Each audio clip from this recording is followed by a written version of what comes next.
Licence date ফেলে পরের দিন মামলা, আর নয় অর্থ বাণিজ্য, মামলাটাই বেশি হয়। কিন্তু পাটা ওভারের লাইসেন্স ডেট ফেলেছে 8 মাস, এখনো তাদের পাটা ওভার বন্ধ হয়নি।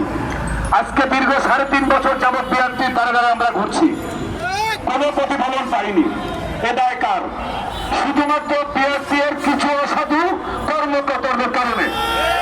তারা বিগত দিন আমাদেরকে দেই দিচ্ছি বলে হয়রানি করে আসছে। তবে আজকে আমাদের এখানে বিভিন্ন ইলেকট্রিক মিডিয়া, প্রিন্ট মিডিয়া আপনারা আছেন, আপনাদের মাধ্যমে সরকারের ঊর্ধ্বতন কর্মকর্তা যারা আছেন তাদেরকে জানাচ্ছি, যোগাযোগ মন্ত্রী আছেন তাদেরকেও জানাচ্ছি, প্রধানমন্ত্রী তারও হস্তক্ষেপ করছি।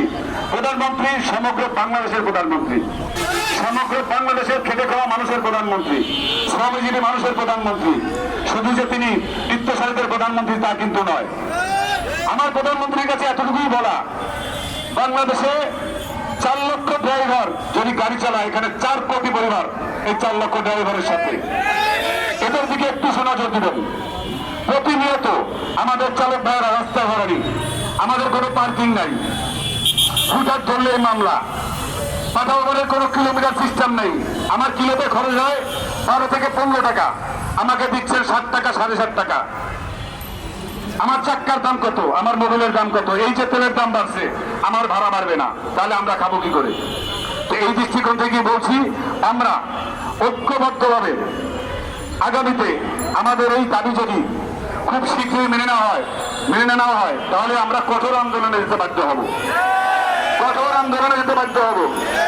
আপনাদের এও মনে আছে, এই বাঁচাও রাজ পরিষদ, ঐক্য পরিষদের ব্যানারে আমরা প্রাচ্য বাংলায় আন্দোলন করেছিলাম গ্যাসের বিরুদ্ধে। তো প্রাচ্য বাংলার যে চেয়ারম্যান সাহেব ছিলেন তাকে ধন্যবাদ জানাই, তিনি আমাদের আশাজনক একটা প্রতিফলন দিয়েছেন, 2 ঘন্টা কমিয়ে 3 ঘন্টা করেছেন। আমরা কিছুটা হলেও স্বস্তি পেয়েছি, এই সত্যি সমগ্র বাংলাদেশের মানুষ ভোগ করছে। আমাদের অনেক চালক ভাইরা আছেন, তাদেরকেও বিনীতভাবে অনুরোধ করবো, এই ওভার পাঠাও স্বৈরাচার, এদের যত কর্ম এদেরকে বয়কট করুন, এদেরকে বয়কট করুন। আপনারা অনেকে আছেন, আমরা যখন আন্দোলন ডাকি আপনারা গাড়ি চালান, আপনি আপনার নিজের করে লক্ষ্য মারছেন।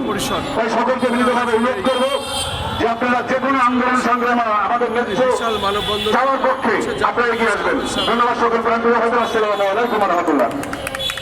ধন্যবাদ আমাদের টিপু ভাইকে। আমাদের এই অনুষ্ঠানে আজকে